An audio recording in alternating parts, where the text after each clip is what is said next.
Looking for that perfect gift? Contact Aaron Hunzinger of AHDidIt for a fabulous one-of-a-kind creation. Aaron specializes in metal, canvas, leather, and wood to bring amazing works of art to life. Contact him now by finding him on Facebook at AHDidIt. That's all one word, AHDidIt. Where do all the cool cats hang out? At Union Park Tavern, of course.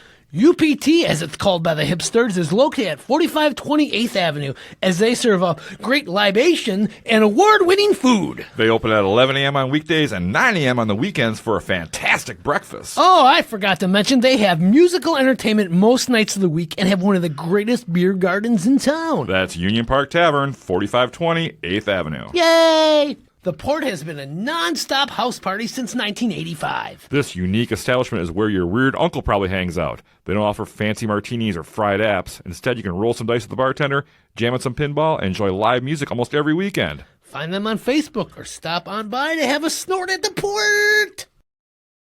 On this episode of the Ktown Connects podcast, the gates of heaven will be opening up as we shine the conversation on Pastor Brit Windel of DayBreak Church. Cue that music. Kick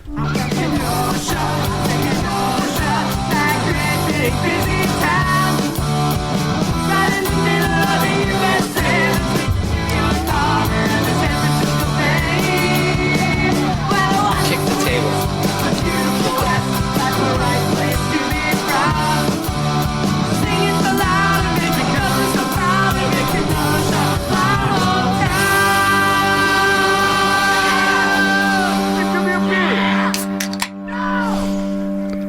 Everybody, that was not a sound effect. That was real. That was your beer right there. Cracking open that public craft beer. Oh, yeah. Just went and picked these new 4-packs up today from them. Yes, public craft beer. What are you drinking in the studio today? Well, I'm drinking the Sweet Colleen is back, the Irish Red Ale that comes around every year about this time for St. Patrick's Day. It's I've had it before. I love it. It's great. Yeah, it is a great beer. It's good. I saw it. It came back. I'm like, ooh, yeah. I'm like 5.5%. Hey, there you go. Matt and company down there at Public Craft Brewing Company do such a great job with their beer, their food, their spirits, their entertainment. So get on down to 628 58th Street. Check out everything they have to offer at publiccraftbrewing.com. That's right, Donnie.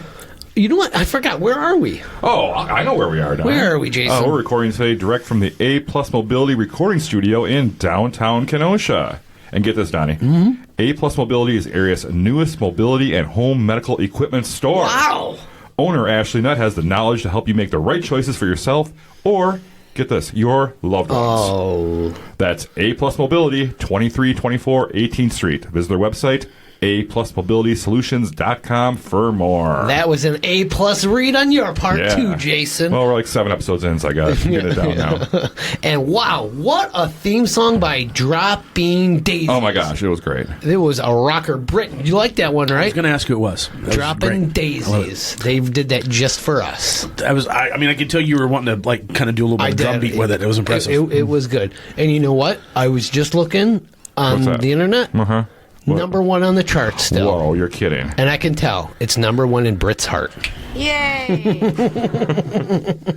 All right, well, you know what? What? Let's get the show on the road. All right, Donnie, let's get this show on the road. All right. We got a new catchphrase. Let's get this show on the road. Yeah, you know what I miss saying? Get that on a t-shirt. Oh, I like that. I miss saying, order those pizza pies. Now I got to say, order those scooters from A+ we need Mobility. an Italian restaurant to get on a sponsor thing. We don't need to record there, but they can be... We just could have gave us money and been a sponsor. Yeah. We could still have said, order those pizza pies. Yeah, I miss saying that. But Kenosha's got a lot of great pizza places, so get out there and order those pizza pies from some local place. Yes, that's right. That's right. We are here with Pastor Brit Windel from DayBreak Church. So, Brit, welcome. What's your pizza place in Kenosha? Goodness. That's a tough one. We just started getting on a kick with Villa de Carlos again. Little personal pans, nice. those 9 inchers. So good. Pan, huh? Yep. Okay, I love their thin crust. It's true. Yep. Super Good stuff. The toppings are all really good there. Everything. We live really close to Luigi's, so it becomes a challenge. Like summertime, you go out to mow the yard. Smell that Luigi's. So good. So good. All right, Britt, let's just kind of get to know You. Yeah. So you were not born and raised in Kenosha. Correct. Where does baby Brit start? Baby Brit. He was born on Britton Road in Oklahoma City. Oh, is Were that you a named after the coincidence? road? I was. So my dad really? my dad wanted to name me Farnsworth, which like now would be that'd be a Hipster pretty name. hipster name. Like as a kid, I would have probably gotten the snot beat out of me all the time. So my mom was like, "Nope, I like Britain. It's a fun spelling." So so I was born in Oklahoma.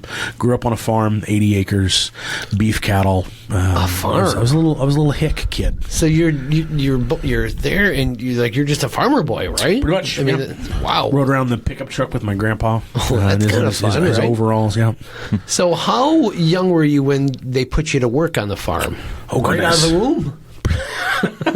I would say probably by like 6 or 7, was pulling in the corn and Wow. tomatoes and okra and all that kind of gross stuff. Interesting. Yeah. No labor laws in Oklahoma. Well, no, Not on the farm. What was that like being a farmer? Like you didn't really have a choice. It was just what you were. Just what I knew. Yeah. Just what you knew. Yeah, it was fun.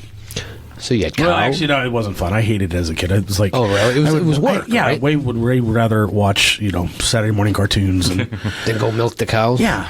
We didn't milk cows. Oh, no? no milking cows. Huh. We just had beef cattle. Beef cattle. Yeah. So you raised them then? We raised them Okay. and then would slaughter and then eat the goodness. Oh, okay. All right. So you're a kid growing up in Oklahoma. What did you want to be when you grew up? Not a farmer, right? Not a farmer. I wanted to be a bass player for a punk band. Wow, really? Yeah, I thought that would be super fun. Loved like Blink 182 and Newfound Glory and all those guys as a kid. And I was like, yeah, I could do this. And then realized I was not good enough. And, When did you pick up the bass for the first time? 15. Oh, 14, yeah, okay. 14 or 15 years Okay. old. Yeah, in church we didn't have a bass player, and it was like, oh, 4 strings. That sounds so much easier than the 6. So how hard could this be? And then a friend of mine had me start listening to bands like Rush, like Geddy Lee, and Flea from Red Hot Chili Peppers, and I was like, oh, I'm horrible like these. So you listen to the best of the best, and then you realize very quickly how humble you should be. Now, you said that you kind of picked it up when you were going to church. Now, were your parents very religious, or did you pick this up, or you're a farmer, like church is somewhere where I can meet people, communicate, or how did this all start? Yeah, so my parents didn't go to church at all.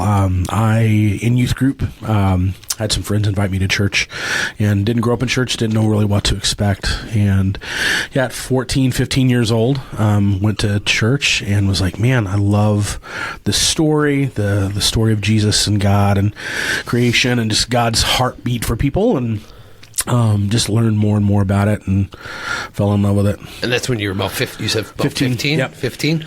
What were your parents' thoughts on that? Like, because they weren't religious, but then they said that you were kind of enjoying that and they were cool with it? Or My mom was supportive. Because the South is known for religiosity, like everybody's, for the most part, pretty cool and okay with Jesus. So my parents weren't. My mom wasn't overly worked up either way. My dad wasn't a huge fan out of the gate. He thought I was joining a cult. I was just having so much fun and joy, and that coming home excited about life. And my dad was like, "Something has to be wrong. you can't be that happy. You can't be that happy. There's the drugs have to be involved somehow." And they were not. But they weren't really keen on it until I'd say probably like high school, college. I just continued to live. I lived a better, different, simpler, godlier life, and tried to have my life match up with the things that I'm learning about and talking about, and trying to not be overtly like a turd as a child. Like those passages about honoring and respecting your family. I'm like, oh, there might be some wisdom in this. So at this time, you're 15. You're trying to play some bass. Yeah. You're finding your faith.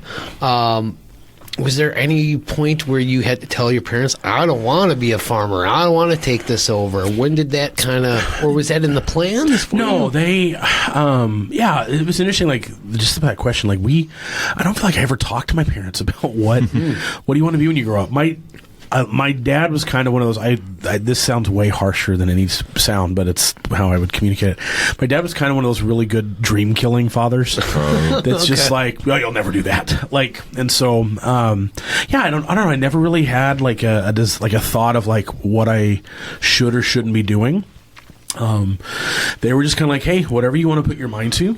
So very supportive. Yeah, like so I remember when I looked at going on to school to study ministry, study Bible and theology. Now this was like during high school you kind of decided that... well, so I had graduated...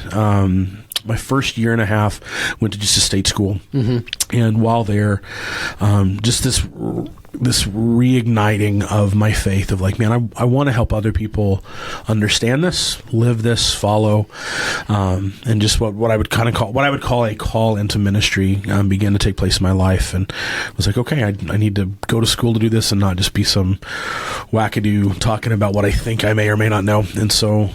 Is that then when you decided to leave Oklahoma to go to college? Yep. So, ended up getting an opportunity to go to John Brown University in Siloam Springs, Arkansas. Oh. Oklahoma and Arkansas is probably the same thing. Right? It's That's very similar. Like, just very similar. So went there.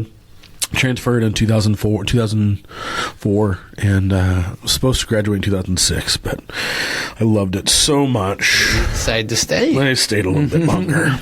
All right, so then you're doing all that. What was the next step in your life? Yeah, the next step is finding, like, okay, you're learning all this about Jesus, about Scripture, about how to teach the Word, how to lead people, how to facilitate these things. Internships. So I ended up traveling a little bit around the country, working. 2006, I moved to Ireland, where I worked for the Presbyterian Church of Ireland for about 2 years. Did you find that pot of gold there? I did not. I found a lot of sadness. No. I was so naive. Like I still am. I'm very idealistic. Was that the first time you left the country? Yeah. Oh, okay. Yeah. So you were nervous there. Oh, really? Wow. Yeah. It was like, oh, how bad can this be? Let's go 12 hours on a plane. I was like, this is the worst. Yeah. But yeah, I'm way too idealistic. I think like how things should be, and I got there, and it was 2006. So it was also when we were at war with Afghanistan. And getting to see our country in a different limelight. Not far after 9/11 either. Correct. Yeah. Yeah. So it was a very fascinating time, like to leave the South, which is very pro-America, pro everything war, and then to go to another country that's like, hey, we hate your government and we hate your president, and you're from the South, and like we hate you. And I'm like, oh, sweet. I'm really glad that I live here now. This is amazing. So how long were you over there for? I came back the Christmas of 2007. Okay. So it's about a year and a half. Wow. Yep. Okay.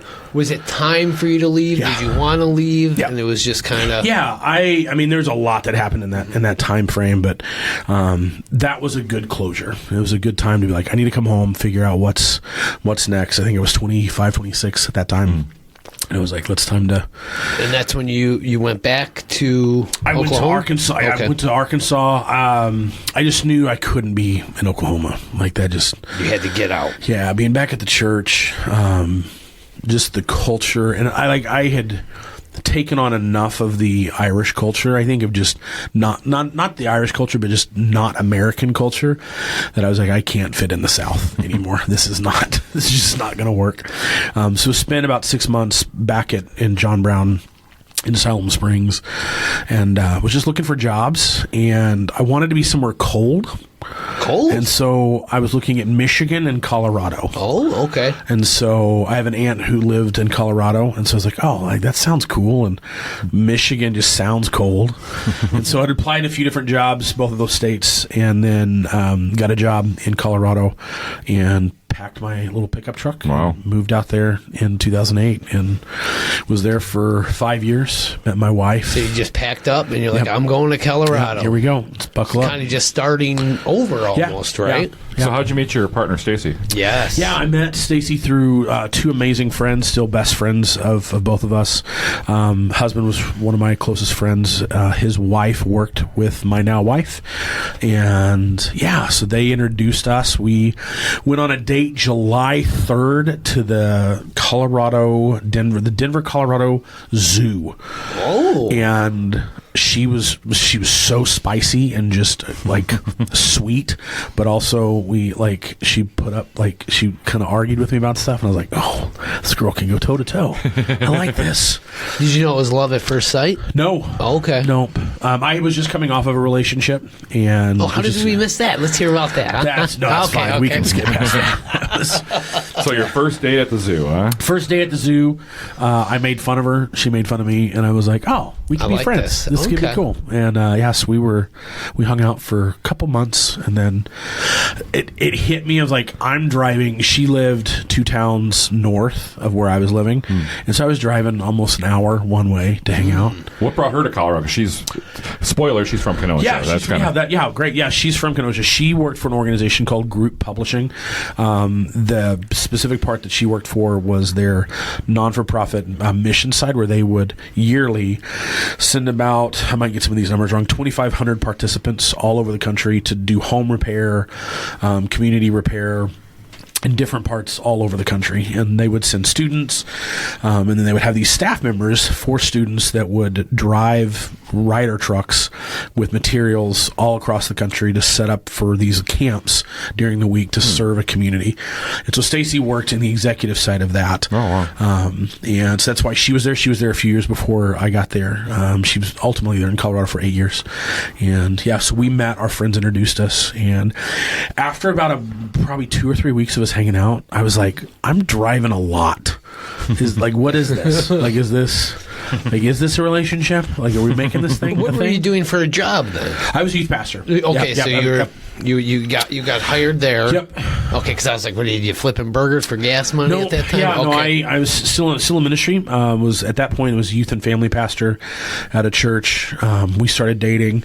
I ended up becoming the executive pastor. Pretty good size church. At the time, it was probably about almost 1,000 people. Wow. And yeah, just loved that. And I think that experience just really began to kind of open our eyes to church being done differently. And not always being like top down, not being about the bottom line or numbers or money. Make it fun. Sure. Just make it community. Mm-hmm. Like, we realized, like, we would open our home for just ministry nights, and we'd have 80 or 90 folks come into our little like condo with their children, and just to be accepted and like loved and fed and connected with. And we realized that, as we would engage with individuals, they were like, yeah, like, we really don't feel like we can bring our kids anywhere. We don't feel like the church like that we properly go to, the kids are always separated and everybody kind of goes and does their own little thing. And so we just really began to find like, what if we established and created this thing that was more family oriented than just you come to a thing on Sunday morning, right, and just send the kids downstairs and hear your little message and everybody high fives on their way out. Mm-hmm. So Stacie's from Kenosha. Yes. What was your first visit to Kenosha, and what was your opinion of the city when you first got here? Did you come here to visit with the family and stuff like that? So our first visit, like full on to Kenosha, was there's a big snowstorm, like right around the Super Bowl. Was it like 2011. Okay. Like, I remember walking to, her family was Catholic, and walking to St. Mary's, and like the snow piles being up to my shoulders and going, this is incredible. Like, how do you, and like, her dad was making fun of me because I was like playing in the snow, and he's like, what is wrong with this kid? And she's like, he's from the South. He doesn't see snow. Kenosha was just she was an interesting specimen to me. Around the time we were dating and then coming back was kind of on the crux of all American Motors and everything being gone, and people realizing nothing's coming back. And so, like, there was just a sadness in the city. And, like, when we would go to different bars or restaurants or whatever, just listening to the people talk about the past. And it struck a heart nerve for me. I'm like, oh man, like these people are sweet and genuine, and their world has been rocked. and like, like just this idea of like there is hope and there is something beautiful out there besides wonderful cars. And so I would say like, like that time and period when we came and just visited, I was like, man, this is a sweet little town. Most of Highway 50 hadn't been built out yet, so like cornfield for all you could see. I think the Target was the only one that was up yet. So like there was still like Journey had just put their property up. I don't know if the hospital was out there yet. Like there clearly wasn't like all those apartments and yeah, there's a lot of apartments out there. There's so much. Yeah, so a lot of condos for sale. Yep. Yeah, I remember coming off the highway and going like, oh, this is a little town, and then you get into the heart, you're like, oh, this isn't such a tiny little town. When you first came to Kenosha, did you end up coming downtown Kenosha at all? Because I know how much you love downtown Kenosha now. No, we we stuck kind of with her family, which my first few years here when we moved here, you have people who are from the central part of Kenosha that are like, well, you don't go east and you don't go very far west and you can't go too far north because then you're in Racine. And like, so it made me realize like how like non-transient some people are in the city. But yeah, so once we discovered downtown, we were like, oh, this is cool. This is worth it. So what made you guys move to Kenosha? We began to ask this question. We called what was our holy discontent. I was the executive pastor at the church that I was at. Just really wasn't feeling fulfilled, wasn't feeling I just felt like God was wanting something more for us to be a part of. My wife is an executive director at Group Publishing as well. And every time we would come back to Kenosha, we just had this feeling like, man, what if we took what we love about church, about gathering people, and just see what the Lord would do. Just tell people about Jesus of the Gospels and the Bible, and create space for people to have their questions and their doubts, to grow in faith, and see what the Lord does with that. And so we sold everything, sold our home in Loveland, Colorado, packed it up in a U-Haul, and drove it. We stayed with our sister for 6 months, slept on a mattress on the floor, and yeah, I'd say the rest is history. I mean, we're coming up on 10 years. It's crazy. This October we celebrate 10 years at the church. That is great. Yeah, and so it's not there's no sexiness to the story whatsoever. I don't know. It's been a lot of heartache, a lot of mess, but it's life, and it's beautiful. Yeah, that's what it is all about. God's good. All right, so this is a good time to take our first break. We'll come back with more with Pastor Brit, and we'll figure out how you started DayBreak Church in downtown Kenosha.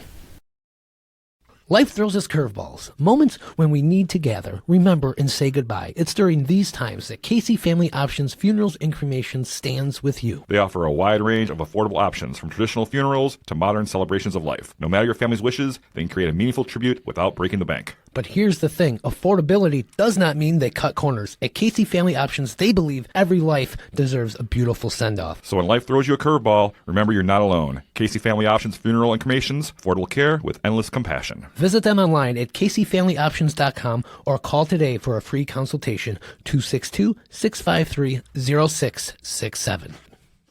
Hey, Jason, want to help me move this weekend? Hey, don't be that guy. Your friends do not want to spend all day lugging your crap around for a few beers and pizza. When you are looking to relocate, call on About Time Moving Systems. They have over 20 years of trusted 5-star experience. Find them online at AboutTimeMoving.com. Your friends and your body will thank you.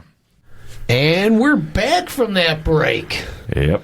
And what a break it was, huh? Yep. And we are here with Pastor Brit from DayBreak Church, located at 5631 6th Avenue. You can go visit them Sundays at 10 a.m. for service.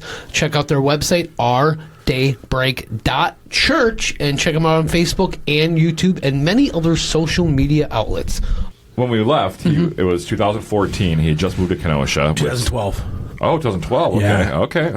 So we started. Yeah. So we moved here in 2012. Okay. And pumped the brakes a little bit. All right. And then 2014 is when you started your first version of DayBreak Church here in Kenosha. Yep. But you didn't even have a home then. No, Well, yeah. we had just moved into an apartment. No, I mean your church. Correct. Oh, yeah, sorry, the church. Yeah, the church had no place. Yeah, it was my wife. When we moved here in 2012, it was my wife and I, and we had to build this thing from the ground up. We didn't have anybody come in with us to help plant the church, and so we just started going. We called it kind of our pickup line series. Like we would go to Ron's, we would go to just different restaurants. We would specifically go to grocery stores, and just kind of have an eye to have conversation with people. I'm not an extrovert, so it makes it somewhat challenging, but we believed in the mission of what we were doing, and so we would just strike up conversations with people, and hearing, we had what I called our pickup line of, hey, we're new to Kenosha. What's there fun to do? And usually that would elicit the question of, why would you move to Kenosha? That is a great question. Well, we are starting a church, and what kind of church would you go to? And so just open these doors for conversations with folks. And so yes, we moved here, and we'd have what we would call interest meetings, and so just people we'd meet with. We would invite them to like a Saturday night, Sunday night little meetup at a bar or restaurant that we'd rent. We took out space in, the expo, the Family and Health Expo. Oh, it's out at Parkside. Yeah. From the chamber? The annual event, yeah. The only church that was there. Like, it was awesome. Like, people are looking to get windows or like a bathtub put in, and they're like, oh, you're a church. And like, what are you guys doing? You're like, oh, it's marketing. So we would just talk to people about the church, and from that we met about 25 to 30 people, and with those individuals we met and kind of trained, like, hey, here's what we're going to do when we open these doors. More than likely we're going to be what's called mobile as a church. We're loading in, loading out every single Sunday. And so we grew a team of people that believed in the vision and mission, and started at Bullen Middle School October 12th, 2014. Wow. Yeah. And what was that like? That was you took a couple years off, you moved here, settled in 2014. You're starting there. Yeah. Walk us through that experience. That first time. It's crazy. Yeah, I mean, we, our teams dropping plates and pipe and drape, and like just lining the goal was to turn the school into not a school. We wanted people to walk in and not be like, oh, I'm in Bullen. And so we did we had pop-up walls and just a lot of artistic things that would try to help steer people's attention to not feeling like they were in a middle school. So how many carloads of stuff did you have to bring in each week to set up your... Man, so we were really, really lucky. We were able to work out a deal with the custodial staff that they had extra space that we just rented from them, and they're like, store it under the stage. There's nothing else there. Oh, nice, give us a couple $100 and we'll call it square. And we're like, sweet. Give the custodian a couple $100? Yeah. Oh, we loved our custodians. Oh my, we loved our custodian staff. Like, I doubt that went to KUSD. We could get into those. The school charges a good amount. Like, it was. Yeah. It made me excited for the staff, the custodial staff, because they would get paid their time in a half plus. Like, I mean, it was bank. They were like, our staff was always like, they loved seeing you come in. Oh, they loved us coming in, because they were able to also do work at the school. Yeah. And so they were then able to take off during the week. They had a good time. Yeah. So it was a lot of work. I mean, we remember that first Sunday, our projector didn't work. We found out 2 weeks into getting there that there wasn't any AC in Bullen. Just hot. It was gross and sweaty. But it was a blast. We opened the doors, and we had done a lot of mailers and just interaction. Yeah, 55,000 flyers you put out there? Yeah, That's insane. Yeah, as part of the marketing plan of the organization that we planted through their big thing. And you got a lot of coverage of Kenosha News, too. We did, yeah. We had met, we were just, anytime that we could talk about the church, we were like, yeah, let's not be overtly spectacle with it, but let's talk about moving here, and any chance we could get to talk about. So you were doing at Bullen for 2 years? Almost 2 full years. And then you found brick-and-mortar. Well, so we were looking for brick-and-mortar since day one. Yeah. Yeah, just... were there any places that you almost got that you didn't? That you... Yeah. Anything you want to talk about? Sure. Any specific spots that you can think of? Yeah, I mean, honestly, this was actually one. like where you guys are like recording from. This building, huh? This building, yeah. The A+ Mobility Recording Studio? Gorgeous. It is. Gorgeous. Yeah, like, so we looked at over 32 different buildings. Wow. And of those 32, like, 4 were like possibles. Zoning issues came up, or they were just like, we don't really want to rent to a church or sell to a church. And it was like, okay, that's whatever. The crazy thing about the building that we now own, when we moved here, we did a big prayer walk around the city, and like the first day I remember walking downtown and seeing the for sale sign on that building, and I was Wasn't it supposed to be Captain Mike's when, like taco shop, and then it was CrossFit gym, okay, and then it was supposed to be a daycare, and everything just kept falling through. And so... And you were eyeballing it the whole time, right? So we saw it. Like, I have a photo in November of 2013 of us walking through the property and going, I really think this is where we should be as a church. But it was my wife and I. We had nobody. We had no money. We had no congregation. I was like, I was just kind of dreaming of like, like, I don't really feel like we're a downtown church. I'm not that cool. We're not that cool. I don't think we're going to have a cool, hip church. And so I was just like, but I felt like this is where we were supposed to be. And so then flash forward 2016, we're in Colorado visiting some friends. A good buddy of mine calls, says, hey, I have a friend who has a property that he can't move. Like, everything just keeps falling apart. It's downtown. Would you like to take a look? And I'm like, sure. Like, we've looked everywhere. We're coming up on the birthday. I'm exhausted. Money's running low. Like, that we might be moving this to our house. See what happens. Yeah. And I remember I met with the owners at the Buzz. They're like, hey, it's not a far walk. It's at the end of the block. And I'm like, where are we going? He put the key in that building. And I was like, I don't need to see inside. We've seen it 3 years ago. Like, we've wanted it for 3 years. And make it happen. He's like, let's go. Let's make it happen. Wow. So they worked with us from 2016 till 2021, just with rent and making sure that it didn't cripple us and that we were able to get on our feet. Wow, and very nice. They just gave us full access of it. That's and great. allowed us to do our mission of caring for our community and loving folks and just like, hey, take care of our building. And we'd gone back and forth. We're like, are they going to sell it underneath us? Or can we buy it from them? After COVID, we were just like, hey, can we stop paying you rent and just buy the building? And we're able to work some stuff out with them this in 2021. Okay. For those that can't picture exactly where DayBreak is, it's on the northeast corner of 57th and 6th Avenue, right there in downtown Kenosha. And, your pal Jason here will have your history lesson for you. You are. Yes. So for many years, it was a bank. It was a TCF. Before that, it was a Republic Savings and Loan. And in the 1960s, it was a Singer sewing shop. Wow. And before that, it was a Lawton clothing store throughout the 50s. Wow. That's as far as You I find got. anything good in that building when you first took it over? No, it was so strict clean. We're trying to find, we think that one of the vaults is still there. It's down in our kids area, and so we just don't want to bust out.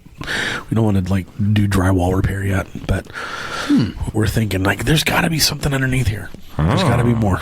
Got to be more. Be some money buried in Some there. square footage you're missing, huh? That's There is, yeah. There's about 250. We're like, where I'm standing, there's a wall, but that wall goes 100 feet that way. So we just need to get a little snake in there and look. Take a There peek. you go. Take a peek. Did you have to do a lot of work to the building when you took it over, or was it kind of almost set for what you needed it to be? We had to make quite a few modifications, mostly lipstick, if you will. We did a lot of painting. The whole building was tile and glass, which is it's the worst for sound engineering.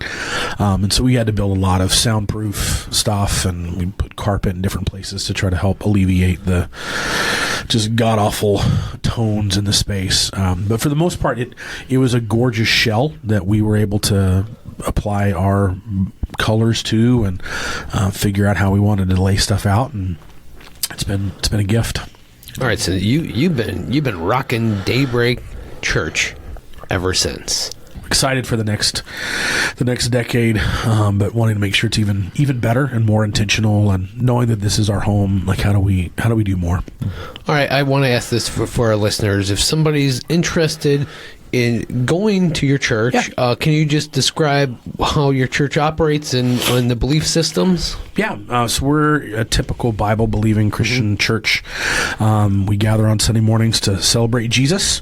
So you can come in. We do stuff a little bit. If you've grown up going to church, you might be used to like walking in to kind of like I was going to say like a narthex if you're Lutheran or Catholic. Or like a little gathering space. We're a storefront, so you walk in and you're there. Chairs are everywhere. People are greeting. We don't do coffee in-house, not because we don't believe in coffee, but we are surrounded by great coffee shops around us. You do love your coffee. I love our coffee. So we encourage everybody to go to the Buzz, go to Anna's, go to Eastview, get your cup of coffee, then come to us. But yeah, it's very down to earth. Come as you are. We got people in jeans, our drummers showing up in sweatpants. Love you, Drummers get a pass for that. Yeah, there's always a pass. Drummers get a pass. The drummers get a pass. Drummers get a pass. Playing drums is hard work. Yeah. That's DayBreak Church, 5631 6th Avenue. Visit them Sundays at 10 a.m. for service. Yep. And check out every last detail at rdaybreak.church on the World Wide Web. Now, I want to get into this, Brit. You love Downtown Kenosha. You are a member of BID. Yep.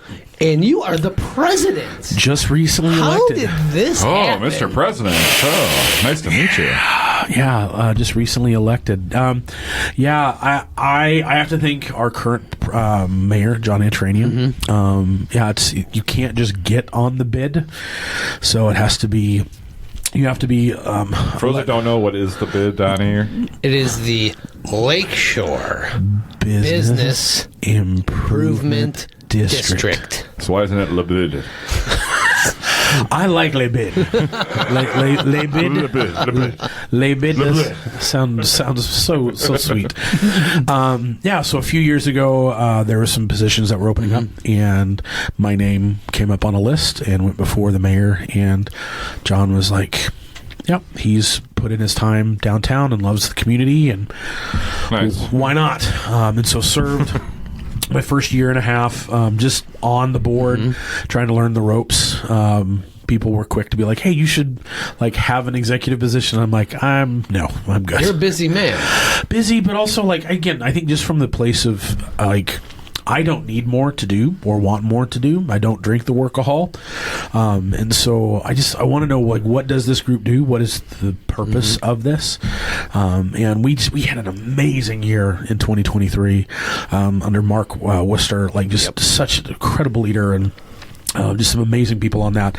We have some new people who joined this last year as well. And good old Shannyn. Shout out to Shannyn. She's so fun.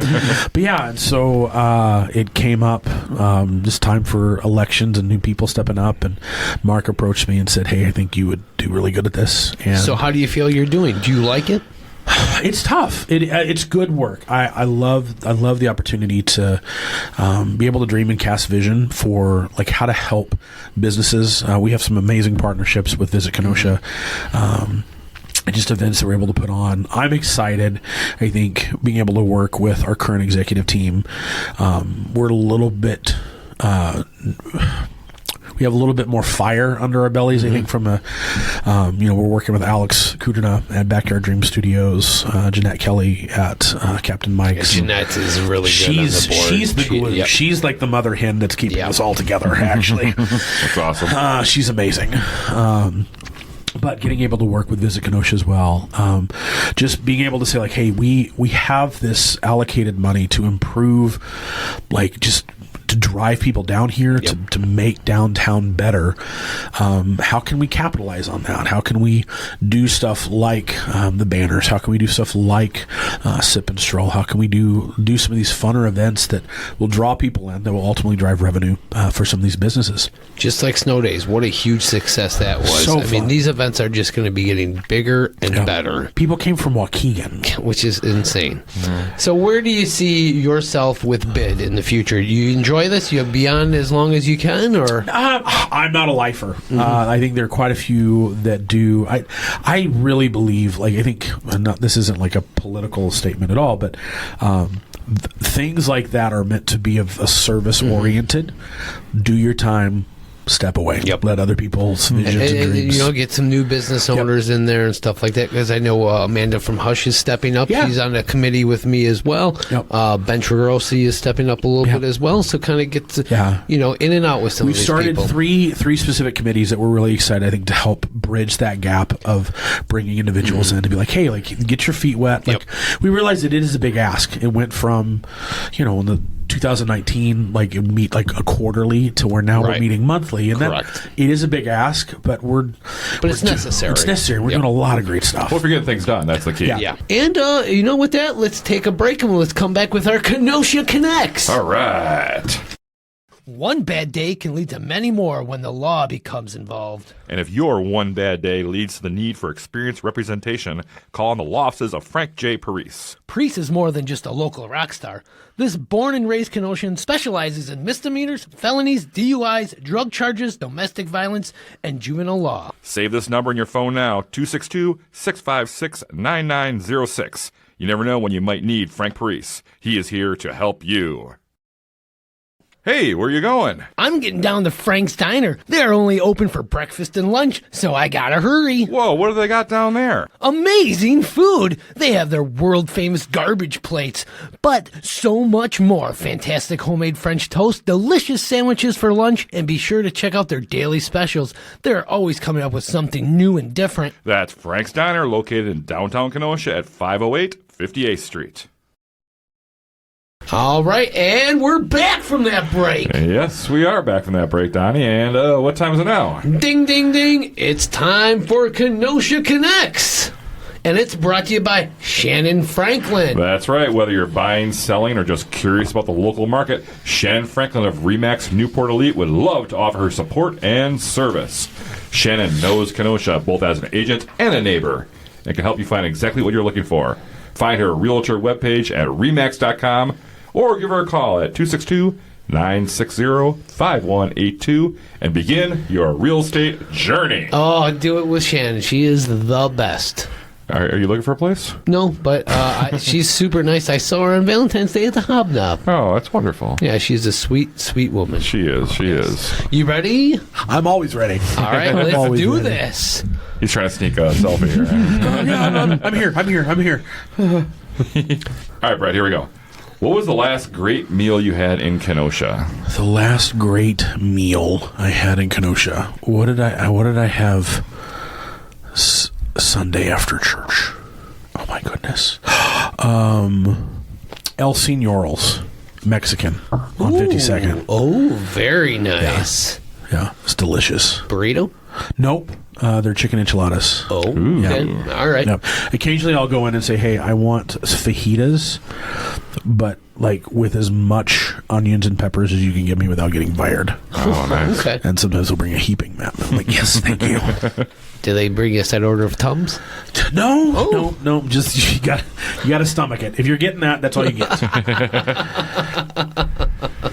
Where in Kenosha would you recommend someone go for their first date? Ooh. Wow. DayBreak Church? That is a stunter.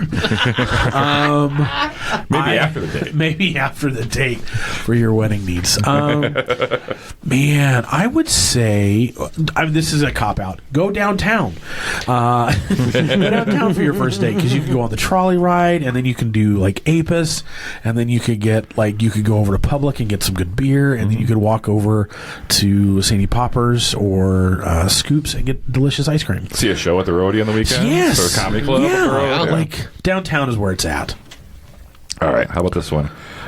If you can give a shout out to only one other local business, who do you pick? Wow. Only one. Only one. I'm going to give right now.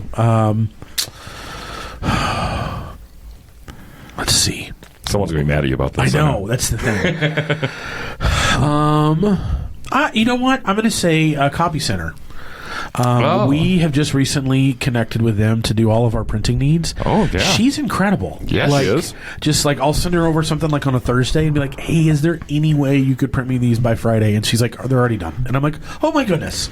Like she's amazing. Everything you see, she wallpapered this room for us. Did she? Yes. Oh, this is all from the Copy Center. Yeah, she didn't come in and put them on the wall. We had to do that, but she gave us the box of paper. She's great. She's love Copy Former Center. guest of the Ktown Connects podcast as well. Great episode. She came in on her birthday. Oh yeah, that would be something that she would do. She's such a servant. But it was a Monday, so I think we did a couple shots with her. I think so We drank too. a whole bottle. Yeah, that was fun. All right, who makes the best French fries in Kenosha? Oh goodness. Captain Mike's. Oh, does the shoestring? Yeah. Yeah. No, the hand cuts. Oh, the hand cut. Okay. Oh yeah. It's the salt. It's the salt and I think so. Yeah, that's magical. Yep. What is one thing you wish you could change about Kenosha? Ooh. I wish that businesses would play together better. Yeah. I just think being downtown, it's one of the things we just, I don't know, I see often. Not that there's a competitive spirit, but there's not, I don't see as much. It's getting better. I will say I don't want to totally like poop on anybody. But it is getting better. I feel like we hold this to be true as a church downtown, that when you do good, like I do good, when your business is doing well, it drives business for everybody. So it's like the hop around, like that doesn't help us at all. Like opening our doors for any of those events, we don't have an ROI on that. We're not selling anything. And so we're giving stuff away, and most of those individuals aren't walking into a church on a Friday or Saturday going, you know what? Really think I need Jesus in my life. I'll be here Sunday. I'm going to come check this out. But for us, it's like, how do we give back to our community in that when we know, okay, this is meant to be a cooperative thing for everybody. So I would say, if people could play ball together more. Okay, very good, very good. All right, what is something about Kenosha that you would like new residents to know about? Downtown. Like for real. I think there's so many good things, like the Comedy Store. No, it's not the Comedy Store, I can't say that. What's Comedy Club at the Wyndham, like, is so good. Like they had Tim Meadows last year, and oh my gosh, I laughed so hard. They had Michael Winslow last weekend for the Police Academy. I heard, and I was so bummed. I kind of wanted to go see it. Yeah, there's just so many fun things to do. I was at the roadie instead, helping there. Yeah, so many great things to do downtown. Great businesses, great things. I think a lot of people feel like, I have to go to Milwaukee. Yeah. We took our team, our children's team, this last week. We rented out the new axe throwing place, Hold My Beer. Yeah. Oh, very and nice. had a great time. Yeah. There's so much to do in Kenosha. There is. There's plenty of stuff. Which now closed Kenosha business do you wish you could bring back? Is it safe to say that the movie theater, like out at towards the south part of town, the drive-in? Oh, the drive-in, yeah. I never got to experience that. Oh, man. You ever been to a drive-in movie? When I was a child, my aunt took me to go see The Land Before Time. I was 4, and I cried because from the very beginning, when all the like parent dinosaurs died, and I was like, as a child, like, my mom is dead. This is the worst. So I have trauma from that. I feel like I should overcome it, though. So that was something I hear people talk about that I would have loved to have experienced. Yeah, it was a great place. And then they tore it down. That's Don't Be Started. Yeah. All right, and then the final one here. Big Star or The Spot? Oh, man. You can only have one. What do you choose? I'm going to have to go with The Spot. They're around all the time. That's true. I enjoy the nostalgia of Big Star, but the spot started doing hand battered chicken tenders. Here's a little plug for them. Okay. That is delicious. Some of the best chicken I've had in a long time. Yeah, I like a good chicken tender. I'm a fatty. Sorry. Talk food all day. All right, and that was our Kenosha Connects. That was brought to you by Shannyn Franklin. And what time is it now, Donnie? Ding, ding, ding. It is trivia time. And trivia is brought to you by the Lettering Machine. They can customize almost anything. Gifts, uniforms, school apparel, office attire, accessories, you name it. Be sure to check out LarryMachine.com with awesome items celebrating the best in Kenosha. Not sure what you're looking for? Just stop into their beautiful shop at 725 50th Street and see what they can do for you and you and you. That's the Larry Machine. Let's do this trivia, baby. All right, Donnie. And for our trivia segment today, Donnie will take on our guests in a 100% legitimate, definitely not skewered, on the level, totally fair trivia game. Ooh, okay, all right. That level of hype. This week's. I don't think I've won one since you've been on the show. How many years ago? Yeah. It's been a while, huh? So this week's completely random subject and not catered to the guest one bit is Rick and Morty. Oh. Started in 2013, Adult Swim, now a big hit. Donnie, you a big fan of Rick and Morty? I don't think I've ever seen the show. Huh, okay. I've heard of it. All right, okay. They did a Back to the Future reference or something? Yeah, they have references for everything. Oh. Something like that, Well, yeah. I guess I'm going to lose this. So we're going to test your knowledge today with 3 questions for each of you. The other one will have a chance to steal if possible. So the flip of the coin goes to Donnie to start. Okay, let's see. All right, Donnie.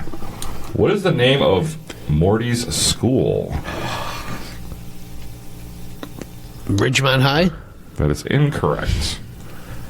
Britt, can you I steal? actually don't know. Okay, that's fine. Okay, but that's no points then. All right. What's the answer? The answer is Harry Herpson High School. All right, Britt, here you go. Okay. Your question? Oh, no. Brett, who are the 2 main characters of Rick and Morty? Oh, jeez. Rick, the grandpa, and Morty, his grandson. Okay, do you know their last names? Oh. You don't have to. I don't. Okay, that's fine. You got it. Yeah, no, that's right. Good job. Boy, that was a tough one. I was like, oh, jeez. It was almost- guys. Anyways, that was for the fans. All right, so that's a Brit up 1-0. Your question number 2 for you, Donnie. Mm-hmm, I'm ready. Donnie, what dimension do Rick and Morty primarily reside in? Dimension X, Ninja Turtles reference. That is incorrect.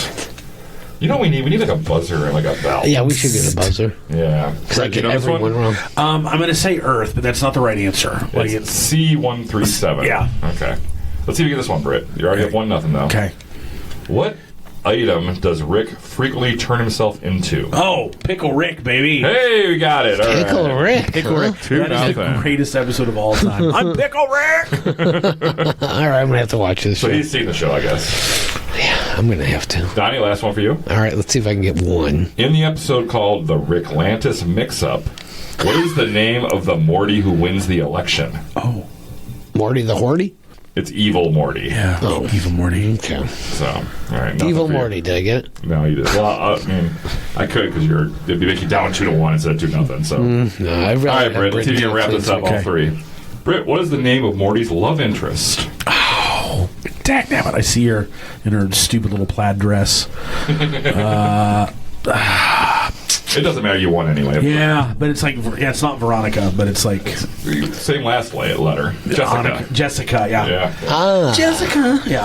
All right, and Britt has won trivia against Donnie. Donnie, you lost again. What can I say? I'm trying. 100% fair, non-biased trivia here. Do you watch Rick and Morty? No. Oh gosh, there's an episode I'll send that you would love. It's the Atlantis leader, Okay. and all he's right. incredibly inappropriate. I heard it's a funny show. It's the brilliance of the writing. Like the jokes are always over people's heads. Like there's so many layers, and it is why it's a guilty pleasure. All right, I will do that.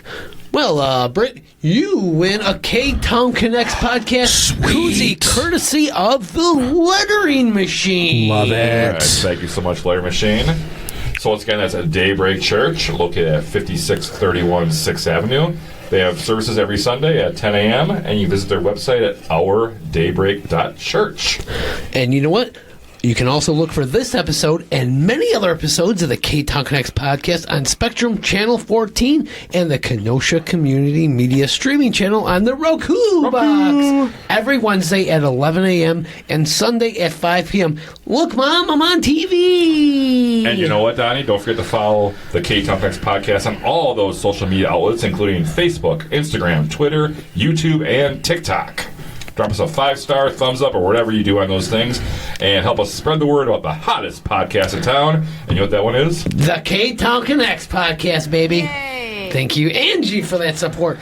And this episode is brought to you by our Patreon subscriber of the week, Emily Jacobs from Charcuterie. What is her business called? Fancy Snacks. Fancy Snacks, yeah, former guest of the Ktown Connects podcast. Episode 91. Oh, yes, episode 91. We've come a long way since she's been on the show. So thank you so much for your support. And if you'd like to become a Patreon subscriber, visit ktownconnects.com. Subscriptions start as low as $2 a month. And What does that get you? Oh my God, listen to this. It gets you early access to every episode in its raw, unedited form, sometimes up to an hour of bonus content. Wow.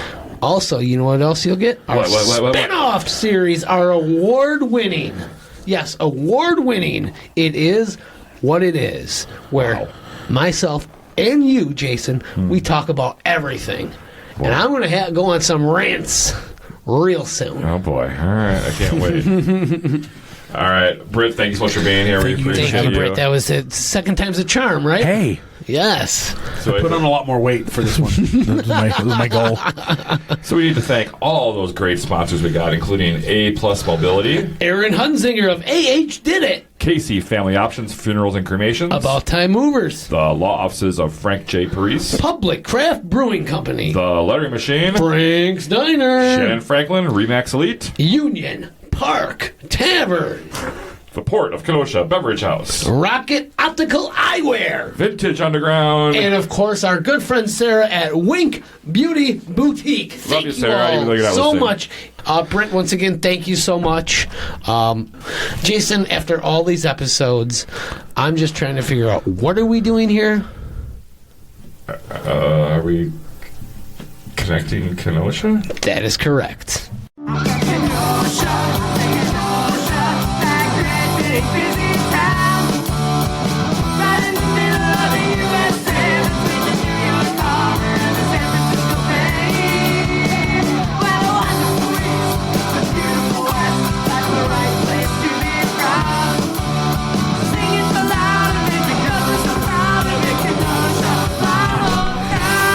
First, before pull one of those. Donnie is the best.